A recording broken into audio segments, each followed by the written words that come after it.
Marcus wiped his hands on a rag and looked up from the 1952 Royal Quiet De Luxe.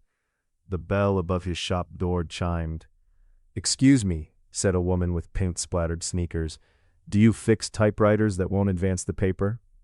"That's what the sign says." Marcus pointed to Riverside Typewriter Repair, painted on his window. "What's the machine?" "A 1960 Smith Corona, my grandmother's." The door chimed again. A man in a rumpled suit entered, clutching a typewriter case. "Please tell me you can help," the man said. "I'm writing my first novel on a 1960 Smith Corona, and the paper won't advance." The woman turned. "You're kidding." Marcus grinned. "Same problem, same model. Probably the same fix, too." He gestured to his workbench. "Both of you, bring them over." 20 minutes later, Marcus had both machines purring. The woman, Sarah, was a graphic designer who loved the tactile feel of typing. The man, David, was a teacher writing mystery novels on weekends.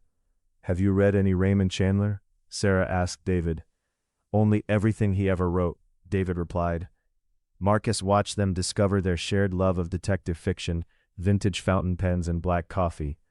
"You know," Marcus said, cleaning his tools, "Riverside Coffee just opened next door. They have a book club that meets Thursdays." Sarah and David exchanged glances. "Want to grab coffee?" David asked.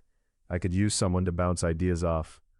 As they headed next door, typewriters tucked under their arms, Marcus smiled. Sometimes the best repairs happen between people, not machines.